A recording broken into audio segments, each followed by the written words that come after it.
बहुत समय पहले की बात है। हस्तिनापुर गांव में सूरज के अस्त होने का समय हो गया था और चांद के निकलने का।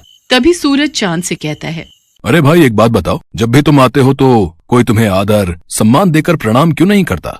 ऐसा बिल्कुल भी नहीं है भाई, कई लोग मुझे भी प्रणाम करते हैं। पर मैं तो जब भी आता हूँ सारी दुनिया जल चढ़ाकर और सूर्य नमस्कार करके मेरा स्वागत करती है, किंतु मैंने आज तक किसी को भी तुम्हारा स्वागत करते हुए नहीं देखा। चांद और सूरज की ये वार्तालाप हस्तिनापुर गांव के निवासी सुन रहे थे। तभी बिरजू कहता है, हम तो सिर्फ सूरज को ही अपना भगवान मानते हैं, चांद हमारे लिए कुछ नहीं है। नहीं, ऐसी बात नहीं है। चांद भी हमारे लिए भगवान समान ही है। चांद भी हमें रोशनी देते हैं। सूरज भगवान तो हमें रोशनी और धूप देते हैं, लेकिन चांद वो हमें क्या देते हैं? लेकिन सारी रात तो हम सोए रहते हैं, तो फिर उस रोशनी का हम क्या करेंगे? हमें चांद की जरूरत नहीं है। हाँ, अगर चांद नहीं भी आएगा तो हमें कोई फर्क नहीं पड़ेगा। हाँ, उसका होना ना होना एक ही बात है। तुम ये क्यों भूल रहे हो? करवा चौथ वाले दिन इन्हीं की पूजा करने के बाद तुम्हारे लिए रखा गया व्रत पूरा होता है। लेकिन शुरुआत तो सूरज भगवान की पूजा से ही होती है। गांव वालों की बातें चांद और सूरज बड़े ध्यान से सुन रहे थे।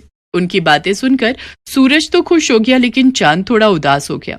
फिर सूरज चांद से कहने लगा, देखा, हस्तिनापुर के लोग भी मुझे ही अपना भगवान मानते हैं और उनकी नजर में तुम्हारी कोई अहमियत नहीं है।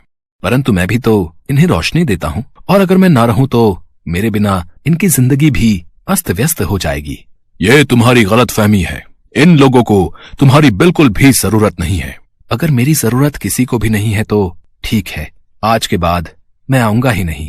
इसके बाद चांद वहां से चला जाता है और उसके जाते ही सारे गांव में अंधेरा छा जाता है। वैसे तो आसमान में कुछ सितारे होते हैं, लेकिन उनकी रोशनी ना के बराबर होती है। लेकिन अंधेरा इतना ज्यादा होता है कि किसी को भी कुछ दिखाई नहीं देता। हस्तिनापुर गांव में बुआई का समय शुरू हो गया था, इसीलिए किसानों को सुबह जल्दी उठकर खेतों में जाना होता है। लेकिन चांद के ना होने से बाहर घनघोर अंधेरा होता है। अरे उमा, जल्दी से उठ जाओ, आज खेत की बुआई करने जाना है। जल्दी से उठ जाओ, वरना देर हो गई तो बाहर धूप बहुत तेज हो जाएगी, फिर खेतों में काम करना मुश्किल हो जाएगा। हाँ, बुआई के लिए तो जाना है, पर अभी बाहर बहुत अंधेरा है। आप भी सो जाओ जी, और मुझे भी सोने दो। मुझे लगता है बाहर सुबह होने वाली है, अब हमें चलना चाहिए।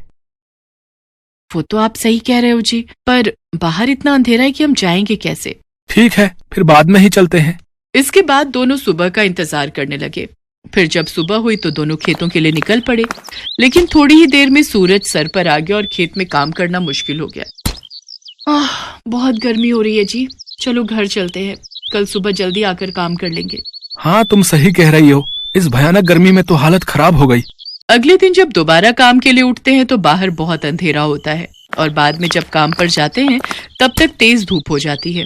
इस समस्या से परेशान होकर पवन सूरज भगवान से कहता है, हे सूर्यदेव, अगर आप रात को भी उपस्थित रहें तो हमें कभी भी चांद की जरूरत नहीं पड़ेगी और हम केवल आपकी ही पूजा करेंगे। अरे जल्दी से खाना बना दो, मुझे बहुत तेज भूख लगी है, नींद आ रही है, सोना भी है। लेकिन अभी तो दिन हो रहा है जी, क्या अभी से खाना बना दूं?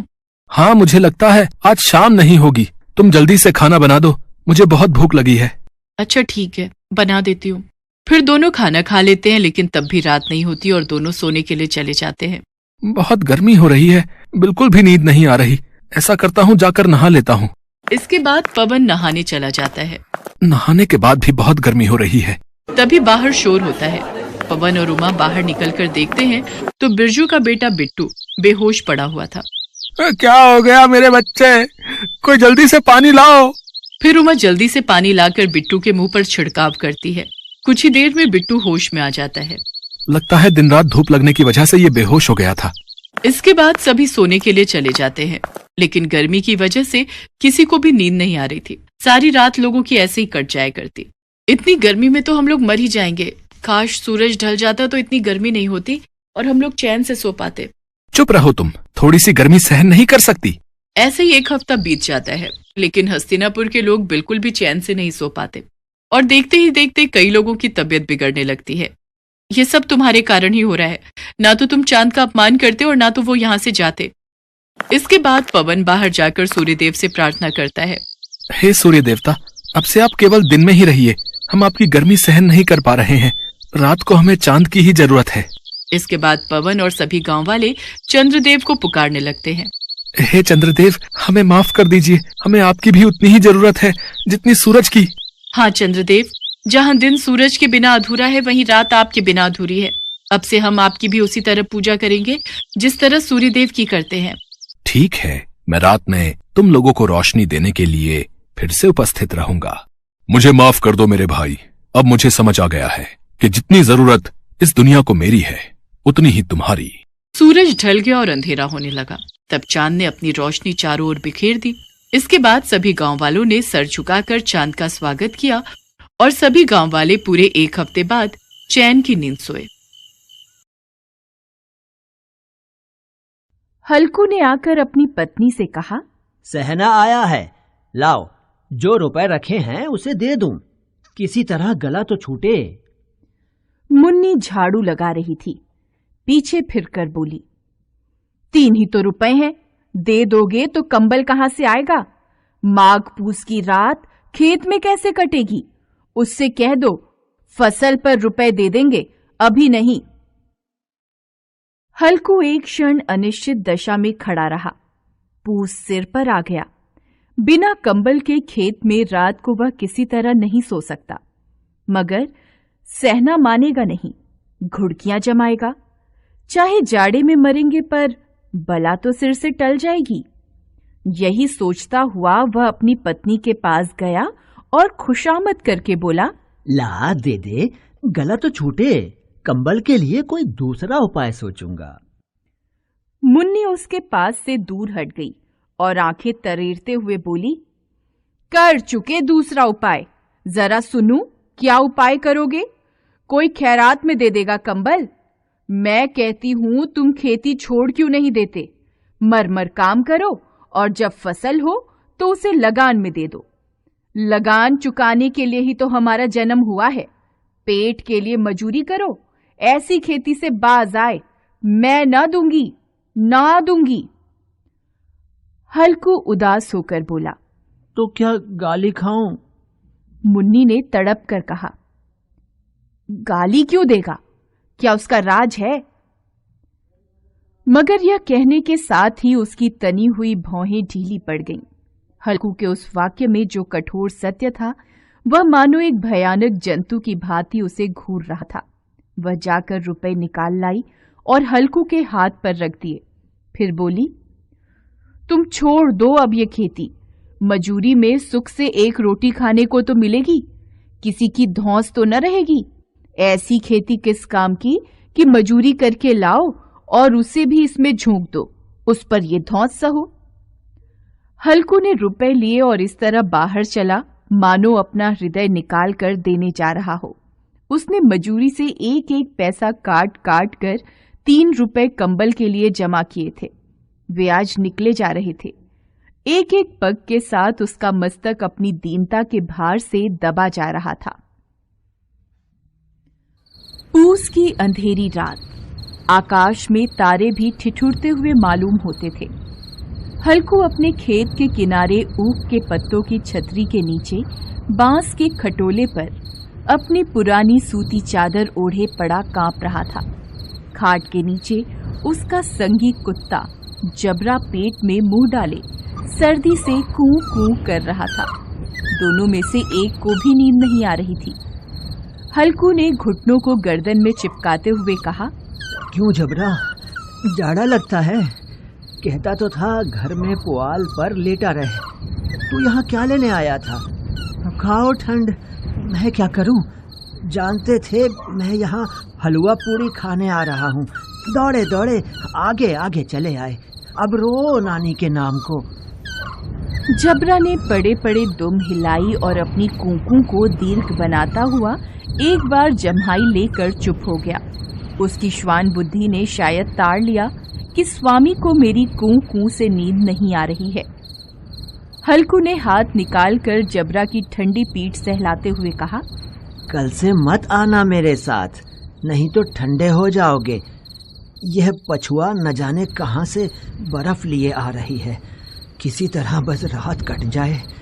यह खेती का मजा है और एक एक भाग्यवान ऐसे पड़े हैं जिनके पास जाड़ा जाए तो गर्मी से घबरा कर भागे। मोटे गद्दे, लिहाफ, कंबल तकदीर की खूबी है। मजूरी हम करें मजा दूसरे लूटें। जबरा ने हल्कू के मुंह की ओर देखा। हल्कू, आज और जाड़ा खा ले, कल से यहाँ मैं पुआल बिछा दूंगा, उसी में घुसकर बैठना, तब जाड़ा न लगेगा। जबरा ने अपने पंजे उसकी घुटनियों पर रख दिए और उसके मुंह के पास अपना मुंह ले गया। हल्कू को उसकी सांस गर्म लगी। हल्कू निश्चय करके लेटा कि चाहे कुछ भी हो, अब सो जाऊंगा। पर एक क्षण में ही उसके हृदय में कंपन होने लगा। कभी इस करवट लेटता, कभी उस करवट, पर जाड़ा किसी पिशाच की भांति उसकी छाती को दबाए हुए था। जब किसी तरह न रहा गया, उसने जबरा को धीरे से उठाया और उसके सिर को थपथपाकर उसे अपनी गोद में सुला लिया। कुत्ते की देह से न जाने कैसी दुर्गंध आ रही थी, पर वह उसे अपनी गोद से चिपटाए हुए ऐसे सुख का अनुभव कर रहा था जो इधर महीनों से उसे न मिला था। जबरा शायद समझ रहा था कि स्वर्ग यही है, और हल्कू की पवित्र आत्मा में तो उस कुत्ते के प्रति घृणा की गंध तक नहीं थी। अपने किसी अभिन्न मित्र या भाई को भी वह इतनी ही तत्परता से गले लगाता। दशा इस अनोखी मैत्री ने जैसे उसकी आत्मा के सब द्वार खोल दिए थे। उसका एक एक अणु प्रकाश से चमक रहा था। सहसा जबरा ने किसी जानवर की आहट पाई। इस विशेष आत्मीयता ने उसमें एक नई स्फूर्ति पैदा कर दी थी, जो हवा के झोंकों को तुच्छ समझती थी। वह झपट कर उठा और छतरी के बाहर आकर भौंकने लगा। हल्कू ने उसे कई बार पुचकार कर बुलाया, पर वह उसके पास नहीं आया। खेत में चारों ओर दौड़कर भौंकता रहा। एक क्षण के लिए भी आता तो तुरंत ही फिर दौड़ पड़ता। कर्तव्य उसके हृदय में अरमान की भांति उछल रहा। 1 घंटा और गुजर गया। रात ने शीत को हवा से धधकाना शुरू कर दिया। हल्कू उठ बैठा और दोनों घुटनों को छाती से मिलाकर सिर को उसमें छिपा लिया। फिर भी ठंड कम न हुई। ऐसा जान पड़ता था सारा रक्त जम गया है और धमनियों में रक्त की जगह हिम बह रहा है। उसने झुककर आकाश की ओर देखा कि अभी कितनी रात बाकी है। सप्तर्षि अभी आकाश में आधे भी नहीं चढ़े। ऊपर आ जाएंगे तब कहीं सवेरा होगा। अभी पहर भर से ऊपर रात है। हल्कू के खेत से कुछ दूर आमों का बाग था। पतझड़ शुरू हो गया था। बाग में पत्तियों का ढेर लगा हुआ था। हल्कू ने सोचा चलकर पत्तियां बटोरूं और उन्हें जलाकर खूब तापूं। रात को कोई मुझे पत्तियां बटोरते देखे तो समझे कोई भूत है, कौन जाने कोई जानवर ही छिपा बैठा हो। मगर अब जाड़े में भी तो बैठे नहीं रहा जाता। उसने पास के अरहर के खेत में जाकर कई पौधे उखाड़ लिए और उनसे एक झाड़ू बनाकर हाथ में सुलगता हुआ उपला लिए बगीचे की तरफ चला। जबरा ने उसे आते देखा तो पास आया और दुम हिलाने लगा। हल्कू ने कहा, अब तो नहीं रहा जाता जबरू, चलो बगीचे में पत्तियां बटोर कर तापें, अभी तो रात बहुत है। जबरा ने कूं कूं करके सहमति प्रकट की और आगे आगे बगीचे की ओर चला। बगीचे में घुप अंधेरा छाया हुआ था और उस अंधकार में निर्दय पवन पत्तियों को कुचलता हुआ चला आता था। वृक्षों से ओस की बूंदें टप टप नीचे टपक रही थीं। हल्कू ने आग जमीन पर रख दी और पत्तियां बटोरने लगा। जरा देर में पत्तियों का ढेर लग गया। हाथ ठिठुरे जाते थे, नंगे पांव गले जाते थे और वह पत्तियों का पहाड़ खड़ा कर रहा था। थोड़ी देर में अलाव जल उठा। उसकी लौ ऊपर वाले वृक्ष की पत्तियों को छू छू कर भागने लगी। हल्कू अलाव के सामने बैठा ताप रहा था। उसने दोनों पांव फैला दिए मानो ठंड को ललकार रहा हो। तेरे जी में जो आए सो कर। ठंड की असीम शक्ति पर विजय पाकर वह विजय गर्व को हृदय में छिपा न सकता था। उसने जबरा से कहा, क्यों जब्बर, अब तो ठंड नहीं लग रही है? जब्बर ने कूं कूं करके मानो कहा, अब क्या ठंड लगती ही रहेगी। पहले से यह उपाय न सूझा, नहीं तो इतनी ठंड क्यों खाते। जबरा ने पूंछ हिलाई। पत्तियां जल चुकी थीं। बगीचे में फिर अंधेरा छा गया था। राख के नीचे कुछ कुछ आग शेष थी, जो हवा का झोंका आ जाने पर जरा जाग उठती थी, पर एक क्षण में फिर आंखें बंद कर लेती थी। हल्कू ने फिर चादर ओढ़ ली और गरम राख के पास बैठा हुआ एक गीत गुनगुनाने लगा। उसके बदन में गर्मी आ गई थी, पर ज्यों-ज्यों शीत बढ़ता जाता था, उसे आलस्य दबाए लेता था। जबरा जोर से भौंककर खेत की ओर भागा। हल्कू को ऐसा मालूम हुआ कि जानवरों का एक झुंड उसके खेत में घुस आया है। शायद नीलगायों का झुंड था। उनके कूदने और दौड़ने की आवाजें साफ कान में आ रही थीं। फिर ऐसा लगा कि वे खेत में चर रही हैं। उनके चबाने की आवाज सुनाई देने लगी। उसने दिल में कहा, नहीं, जबरा के होते जानवर खेत में नहीं आ सकता, वह नोच ही डालेगा। मुझे भ्रम हो रहा है। अब तो कुछ नहीं सुनाई देता। मुझे भी कैसा धोखा हुआ। उसने जोर से आवाज लगाई, जबरा, जबरा। जबरा भौंकता रहा, उसके पास नहीं आया। फिर खेत में चरे जाने की आहट मिली। अब वह अपने को धोखा न दे सका। उसे अपनी जगह से हिलना भी जहर लग रहा था। इस जाड़े पाले में खेत में जाना, जानवरों के पीछे दौड़ना असूझ जान पड़ा। वह अपनी जगह से नहीं हिला। उसने जोर से आवाज लगाई, लिहा, लिहा, लिहा। जबरा फिर भौंक उठा। जानवर खेत चर रहे थे। फसल तैयार थी। कैसी अच्छी खेती थी, पर दुष्ट जानवर उसका सर्वनाश किए जा रहे थे। हल्कू पक्का इरादा करके उठा, पर 2-3 कदम पर एकाएक हवा का ऐसा ठंडा, चुभने वाला, बिच्छू के डंक सा झोंका लगा कि वह फिर बुझते हुए अलाव के पास आ बैठा और राख कुरेद कर अपनी ठंडी देह को गरमाने लगा। जबरा अपना गला फाड़े डालता था। नील गाय खेत का सफाया किए डालती थी और हल्कू गरम राख के पास शांत बैठा हुआ था। अकर्मण्यता ने रस्सियों की भांति उसे चारों ओर से जकड़ रखा था। उसी राख के पास गरम जमीन पर वह चादर ओढ़कर सो गया। सवेरे जब उसकी आंख खुली तब चारों ओर धूप फैल गई थी और मुन्नी कह रही थी, क्या आप सोते ही रहोगे? तुम यहां आकर रम गए और उधर सारा खेत चौपट हो गया। हल्कू ने उठकर कहा, क्या तू खेत से होकर आ रही है? मुन्नी बोली, हाँ, सारे खेत का सत्यानाश हो गया। भला ऐसा भी कोई सोता है? यहां मड़ैया डालने से क्या लाभ हुआ? हल्कू ने बहाना बनाया, मैं मरते मरते बचा। तुझे अपने खेत की पड़ी है। पेट में ऐसा दर्द हुआ कि मैं ही जानता हूँ। दोनों खेत की दशा देख रहे थे। मुन्नी के मुंह पर उदासी छाई थी, पर हल्कू प्रसन्न था। मुन्नी ने चिंतित होकर कहा, अब मजूरी करके मालगुजारी भरनी पड़ेगी। हल्कू ने प्रसन्न मुख से कहा, रात की ठंड में यहाँ सोना तो नहीं पड़ेगा। हेलो दोस्तों, कैसे हैं आप सब? हमारी कहानियाँ देखने के लिए हमारे चैनल को सब्सक्राइब कीजिए और हाँ, बेल आइकॉन पर क्लिक करना मत भूलिएगा।